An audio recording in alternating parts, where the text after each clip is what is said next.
Catherine. Welcome to my studio and to this little introduction to moving well and protecting yourself when you start back into any sort of conscious movement, even if it's just daily movements after you've had kids. I want to take you through some of the sort of basic principles that I use with my clients, both online and in person, to help them get the strongest, to become the most resilient person that they can be. So that means when they want to pick their kids up, they don't feel their back feeling vulnerable, or they go to pick a toy up off the floor and they don't get that sharp twinge, or they go to walk up the stairs or get up off the sofa at the end of the day and they don't feel any leaking in their pelvic floor. Same goes for things like prolapse, that you start to get a really good understanding of how to protect your body to be able to reduce any prolapse symptoms, any pelvic floor dysfunction, as well as all those sort of aches and pains. My passion is to get women moving in whatever it is they want to do, whether it's taking part in organised sports like netball or football, cricket, whatever it might be, or even it might be wanting to do something like running a marathon or a 10k, or even doing the couch to 5k. Or your thing might be, I just want to be able to move around with my kids without being in pain or leaking or feeling any vulnerability in my body. So I want to get women moving, keep them moving, because the essential thing is, I get so many times that clients come in and they've started running and then they get injured, they get a knee thing, and then they get a back thing, and then they get a hip thing, and oh, it's just not worth it. I'm clearly not cut out for running. If you want to run and that's your thing that helps you have some space and time and help improve your mental health, I want to keep you running. I want to keep you doing the things that help light you up. So I want to get you moving, I want to keep you moving, and I want to help you love every step that you take, whether it's the steps that you take holding onto your kids' hand, walking down the road to school, or pulling their scooter along, or helping them to learn to ride a bike, or if it's the steps that you take when you're training for a half marathon or a marathon, or going to ride a mountain bike, or doing any of those things that you love doing. So let's get going. We've got 5 important principles that you want to be thinking of. We're going to talk about breathing, we're going to talk about alignment, we're going to talk about what happens with your shoulders when you use them, we're going to talk about what happens and why your glutes are so essential. Your glutes are your bottom muscles. And lastly, we're going to talk about something called your hip hinge, which is one of the important movement patterns that you do just in your daily life, like loading the dishwasher, picking your kids up, lifting a toy up off the floor. We want to be able to do that effectively and safely, and there are ways that you can do that that are helping you to strengthen. Then there are also ways that you can do it that might cause more vulnerability. So we want to make sure that you're doing that in a good patterning. So taking breathing first, I'm going to give you some things to think about that you can think about all the time. We're not going to lie down now and do some particular types of breathing, but the first thing I want you to remember is what your breathing stuff looks like. So we're looking at the ribs, which is the cylinder that obviously protects your lungs and your heart, and at the bottom of your rib cage there's a sheet of muscle called your diaphragm. And your diaphragm in pregnancy obviously gets squished up and pushed around. So your ribs may end up at the end of a pregnancy in a flared forwards position, which causes some tightness in your back, your ribs to flare forwards, which can then lead to your abdominal muscles being in a longer, weaker position, and so closing back together after you've delivered might be a little bit more challenging.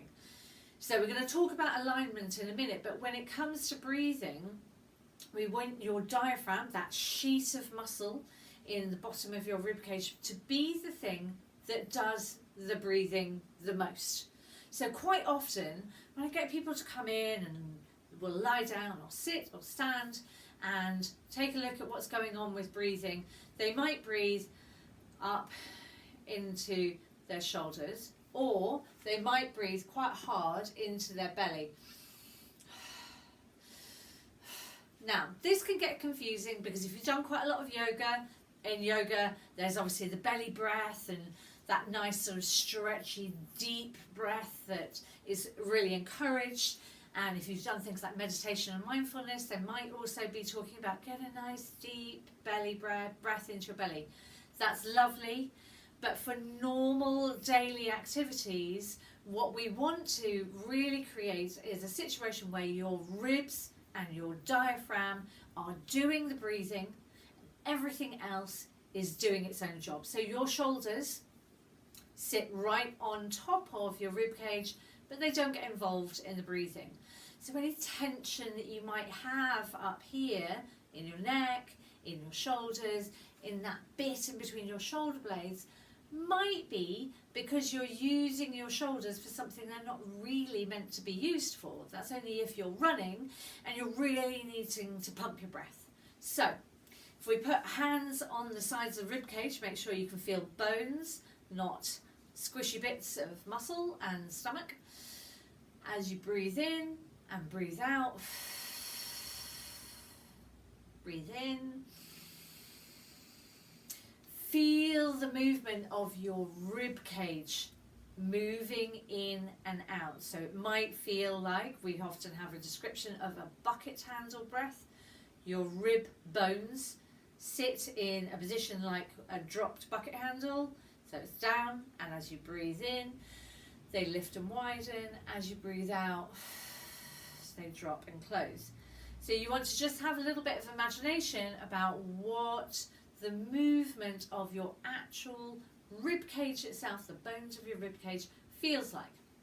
So how I would often describe it is it's a 360-degree breath. We want to get breath to the front, to the sides, and out to the back.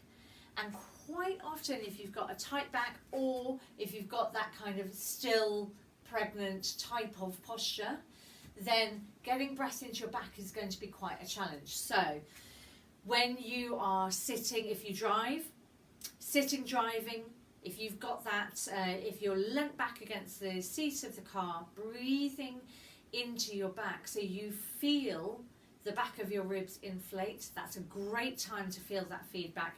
Any other time when you've got the feedback of the back of a chair, sitting on a sofa, sitting, eating a meal, you can feel the back of the chair. Use that time to really get the back of your body to open. We have various other techniques that we can use to really get some expansion into the back. But get thinking 360-degree breath. The other thing to think about is where your breath is coming from below. So when I said we don't want to get a huge amount of belly breathing, that the belly breathing that people talk about in meditation, relaxation, yoga and things like that isn't correct for the whole time, what we do want is to be able to feel that the belly is just going to follow the rib cage. So as you breathe in and you get that full expansion, your belly will also follow your rib cage. However, what we do want to do is feel that as you breathe out, you're breathing out from the base of your pelvis and your abdominals, and not from squeezing down from the top. Okay, so I'll turn the side on so that you can just see when you breathe in, we're getting that 360 all the way round. Belly will follow the ribs. As you breathe out, we're breathing out from the base. Anything that's looking like it's left over the top should be just stomach flab, which is a bit that I can squeeze right here. So we all have that, and that's absolutely fine. What you're wanting to feel is that the breath is coming from the base, and there isn't a feeling of squishing down from the top. Because when we squish down from the top, the pressure from our breath is only going to go down, and when it goes down, it's going to go into the pelvic floor. So if you have symptoms of prolapse, or if you don't have symptoms of prolapse yet, but we always want to prevent it, we always want to get that feeling of breathing out, ribs coming down, breath coming up from the base of the pelvis. All right, and then the last thing, which I touched on a little bit before, is that the ribs want to be doing the breathing, not the shoulders. So here's something I get my clients to think about a lot. Your shoulders are just like an American football player's shoulder pads. So for some reason this comes into my head whenever I think about the shoulder girdle. So the shoulder girdle is your collarbone going into your shoulder joint and the shoulder blade around the back with the arm attached off to the side. All of that stuff is free to move. So we should be able to have the collarbone being able to move without anything else coming with it. The shoulder and the collarbone both move together because they articulate out here. The shoulder blade should be able to move without your back doing the movement. With an American football player's shoulder pads, they put them on over the top, and they're like a frame that sits over the top. And I want you to think of your shoulder girdle like that. Your shoulder girdle is the frame that sits over the top of the cylinder of your rib cage, and they do not get involved. You breathe underneath the shoulder girdle frame. You keep breathing, the shoulder girdle stays relaxed. All of any tension out here just stays loose and dropped, and you can breathe fully. You can take big breaths. You can take the breath that you need for what you're doing at the moment without getting your shoulders to pump up and down in order to pull your ribs with it. So you've got your three things to think about with breathing there. Now we're just going to come on to alignment and just looking at what happens when you stand around normally. So when you're standing around and you're chatting to your friends standing in the park, or you're talking on the phone, or you're standing in your kitchen doing some cooking. So that's my time that I find that I often end up in a funny position with my hips pressed forwards, my bottom squeezed, my ribs dropped right back. So when I'm standing cooking, and I might find that I've been cooking for sort of half an hour or something, and I've been in this position, and I look down and I'm thinking, what am I doing? That everything's hanging out, and I'm not sitting into the right place. So what I want you to look at is what happens to your body when you go into your natural stance. Do you shift your hips forwards and drop your ribs back behind the line of your ribs, or are you able to line yourself up through the center of your head, like let's say around the middle of your ear, the middle of your shoulder joint, the middle of your rib cage, the middle of your hips, the middle of your knee joint, and the middle of your ankles? So what you want to be able to do is to put that imaginary plumb line down through the center line of your body, all the way through your hips, all the way through your knees. And so this very common posture that we see, which is hips forwards, ribs drop back, often with glutes, your bottom muscles squeezed on because they're holding on to you, and then belly is relaxed and potentially in a stretched out position. If you're able to bring yourself back, so shifting the hips back, realigning your ribs right on top of your pelvis, and then realigning those on top of your knees and ankles, then you're going to be working slightly in your front abdominal wall, slightly in your inner thighs, and a little bit in your pelvic floor. If you're just standing, None of those things are going to be working solid full on, but it's just a little connection, connection, connection. And then your head sitting on top so that we're not having a feeling of pressing, dropping the head forwards.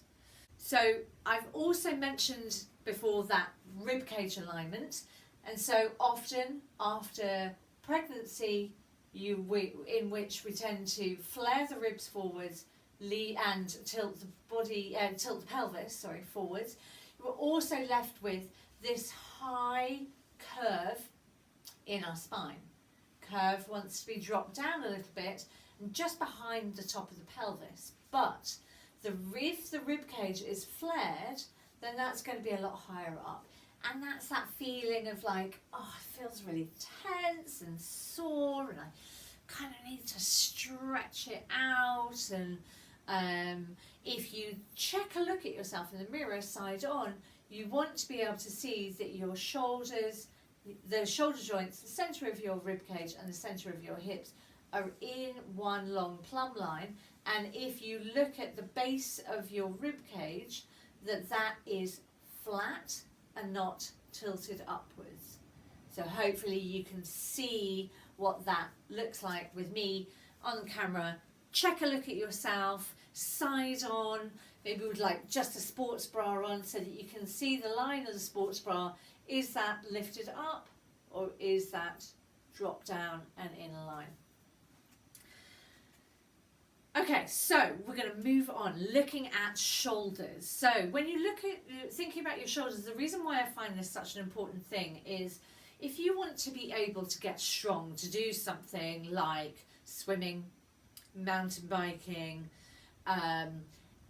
netball, if you want to get back to doing HIIT classes or circuits or CrossFit or something that might involve lots of arms, maybe some press ups, even if you're doing something like Pilates and yoga, there's a lot of things in weight bearing in your arms that you want to have some good integrity in your shoulders, and it's a challenge to get that if in your daily positioning you tend to have your shoulder blades, tips of your shoulder blades stuck out and shoulder joints rolled forwards, and then when you go to use your shoulders, they're in a rolled down, pulled forward position so that when you pull, your shoulder joints stay in that position and you don't get to work the muscles at the back.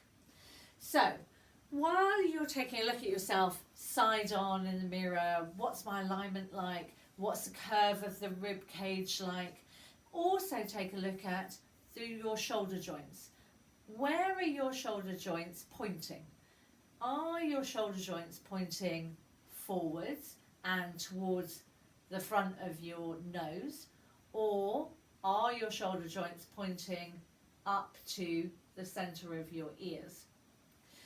And what you really want is for them to be upright towards the centre of your ears. The other thing to look at is what's happening to your hands.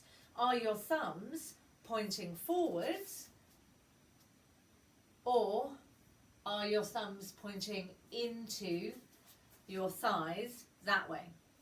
So we know that if you're in that rotation where your thumbs are pointing into your thighs, you're also going to be closing the front of your chest and you're going to be dropped down. Often this is associated with that ribs drop back, hips forwards position. So if we're able to think about alignment, so lining up that plumb line of the body, and at the same time just getting a feeling of the shoulder blades, the tips, the bottom tips of the shoulder blades dropping down your back so that you can come into a broader chest, open position with your thumbs pointing forwards, shoulder joints pointing up to your ears. Then when you go to use your arm, reaching for something from a shelf, pulling a car door, pushing your pram, you're going to be set up in the right alignment. We want the shoulders to be able to move freely on the rib cage. We don't want it to be closed and forwards and then only moving from your front chest and then stuck onto the rib cage so that they can't move by themselves because they're already in a pulled forward position. So it's something to think about if you get that kind of sticky shoulder, mid-back pain, that like niggly pain that you get right deep under into your mid-back shoulder blades, in between your shoulder blades. So thinking about what's happening. Same thing if you're trying to go into a plank or a press up or a pulling activity, pull-ups, climbing, things like that, and you are struggling to be able to get good range, good strength, make good progress. It's worth getting somebody to really check out what happens with your shoulder positioning, the patterning of what you do. And that's where I can help, either online or in person. Okay, so we're going to move on to looking at your glutes. And one thing you really need to think about with glutes is that they are the absolute driving force of what happens between your torso and your lower legs. So they translate all the movement, the power, they keep the stability in your pelvis and around your hips. And so if you want to do anything at all, picking your child up, pushing the buggy, walking upstairs, sitting up and down off the toilet, going for a run, mountain biking, circuits, squats, lifting weights, anything at all, you're going to need to work on the strength and stability of your glutes along with the rest of your body. So what's super important about the glutes is they work at the right time. We want to be able to find the glutes being able to switch on and switch off at the right time. So when I was talking about that alignment position earlier, and I was saying that quite often the hips forwards position is associated with your glutes being squeezed, locked on all the time. What happens when they're locked on all the time is that they then don't know when to switch off. So when you go to go into something that would normally relax your glutes out, so sitting down or standing, we want to actually have the glutes relaxed in standing, so they should be squishy. They should not be hard, locked on, pressing the hips forward. So being able to get your glutes to switch on and off is super important. If you want to go and do something like a squat, you go and stand up from the squat, you stand up to the top, your glutes turn off, you come back down through the squat, your glutes need to be able to load to be able to go down. And a squat is just a fancy word for bending your knees to go and sit in a chair. So if you think that things like squats and lunges aren't relevant because you don't want to do that sort of thing, you don't lift weights, you don't do circuit classes, that's fine. But a lunge is basically getting down to the floor with one leg forwards. A deadlift is just going down to the floor, picking something up from the floor with a slight bend in your knee and a straight spine. Deadlift, squat, down, sitting down in a chair, and a lunge, 1 foot forwards, 1 foot back. So being able to do all of those things with your glutes being able to work at the right time and not be locked on all the time and then not be able to switch them off or fully work them, it's really essential that you get that into the right patterning. And often it's a brain-body connection. It's not necessarily to do with strength, it's to do with getting your brain to find the right wiring to get into the right place. So one top tip you can do when you're walking around your house, if you have stairs in your house, when you go to walk up the stairs, one really good thing you can do is when you put your foot onto the step, that you actually drive your heel down and get your heel and your glute, your butt muscle, to talk to each other. So you go to stand and you're going to squeeze your heel down, your glute is going to squeeze, and both of them drive. What I sometimes find women do is that you walk up with your heels slightly lifted, so maybe your foot isn't actually on the whole step and your heel might be slightly lifted, and then from there you're driving into your toe side of your foot, and that's going to go into your quads, the front of your thigh, rather than into your bum and your heel. So making sure your whole foot is actually on the step, and then drive your heel down so that your glute does the work to push you up. And that's a really easy way at home to train your glutes to be working on and off. You stand all the way up through that foot, getting your glutes to squeeze to bring you up, and then you switch legs and keep on going. So think about what happens when you normally walk up the stairs at the moment. What do you do right now? Could you maybe make that into a little bit of an exercise that helps your glutes to work more efficiently? And the last thing we're going to talk about is the hip hinge. So this is the thing that I was saying right at the beginning, that is a movement that you guys will be doing all the time, literally every single day, 100 times a day. I'm absolutely sure of it. You think of the number of times you just go to bend down to pick something up or to put something into the dishwasher. That is a hip hinge.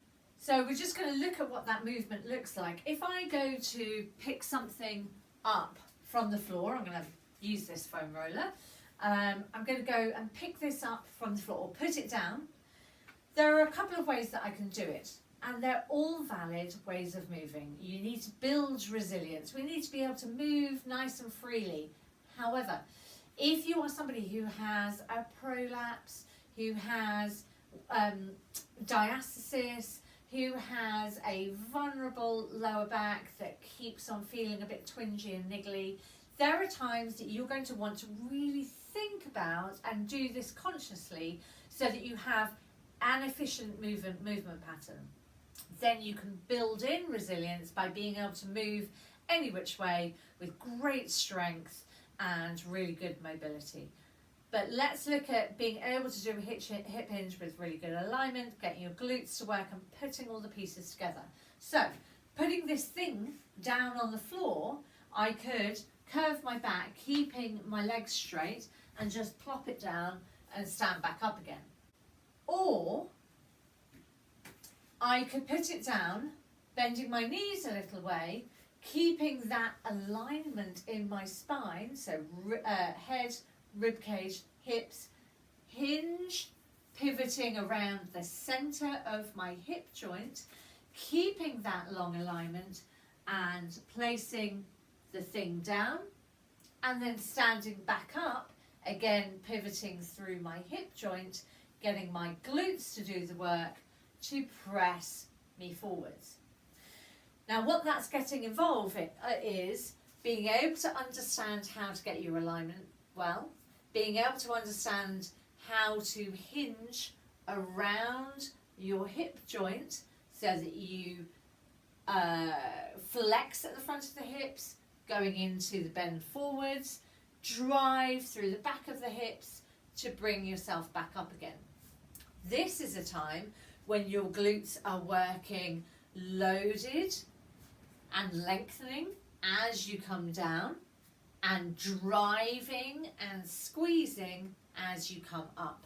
So your glutes are working on and then off at the appropriate times. Your alignment, you're remembering from what we've looked at before, if you have a tendency to flare the ribs forwards, you might also have a tendency to come down with an increased curve in your back, your ribs flag forwards, and belly soft and out. So that curve stays, you tighten in your mid-back, and then when you go to pick something up, you're really loading that position. Say it's a child, you're really loading that position and keeping everything pulled in really tight. That's where you're going to keep on causing that mid-back strain, the lower back feeling of vulnerability, because your back muscles are constantly overworking. So if you're that sort of a person, thinking about that alignment, getting the ribs down, breathing from the base of the belly And as you hinge down, keep that alignment, check in with yourself that you aren't starting to curve more and you're keeping length in your spine. Make your glutes do the work to bring you down and stand you back up again. So the hip hinge is, and I'm going into this because it's such an overused position. It's one of those ones that you can do if you do with great alignment and your glutes doing the work. It's basically you doing a little training exercise 100 times a day. There is no point in going to the gym and doing, 3 sets of 5 loaded squats at body weight if you go home and you do them, picking up the toys or clearing the house up or loading the dishwasher with your spine curving out and your glutes not loaded, and then you're finding your back is hurting and your diastasis is still there and your prolapse symptoms are still there. You can use exercises and movements that you do in daily life to help you work more efficiently. When you're standing around in the park, rather than allowing yourself to just hang out off your hip bones and your belly be soft and your glutes to be squeezed on, you can help yourself to get a little bit more engaged, a little bit stronger, finding a little bit more connection if you bring your hips back and find that alignment. When you're moving around the house, when you go to pick up your child, loading the dishwasher, moving stuff around, if you're doing it with good glute work, good alignment, then you're going to be working efficiently, you're going to be getting stronger just by living your daily life. So I hope those 5 points really helped you to see that there is some simplicity in some of the factors that can often be quite confusing.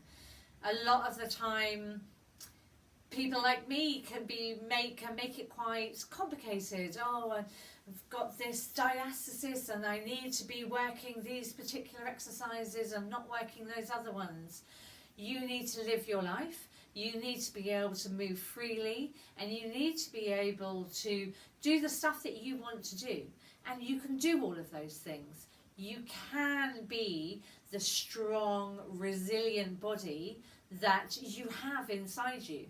Sometimes we just need a little bit of tweaking, and I know exactly what that's like because I went through exactly the same thing, having a diastasis. Still 5 years after I had delivered my second child, and struggling to find the right answers and really spending time peeling back the onion of working on my breathing, working on the alignment, how were my glutes really firing and the efficiency of it, and piecing things back together one by one.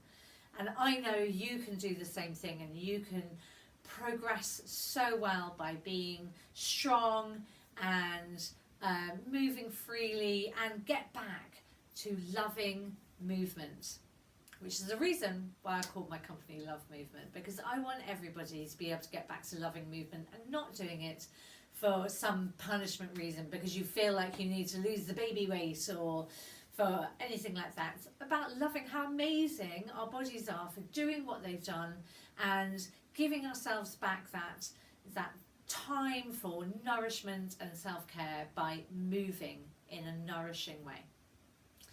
If you want to find out more, you can get hold of me on my website lovemovementsussex.com. I'm also on Instagram at Mother of All Movement, and I'm on Facebook, which is my studio page. It's called The Movement Garage.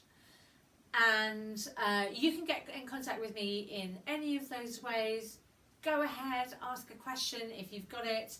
I am happy to answer, enter into conversation, chat to you on the phone, see whether we might be a good fit for working together. As I've said, I work with people online, so over Skype, if coming to my studio in Sussex is not convenient for you. I work with an online program that is fully supportive, constantly keeping in contact, answering questions, developing and fine-tuning the program to fit it to you and help you make the progress that you want to make. So I look forward to hearing from you, and I hope you found this really useful.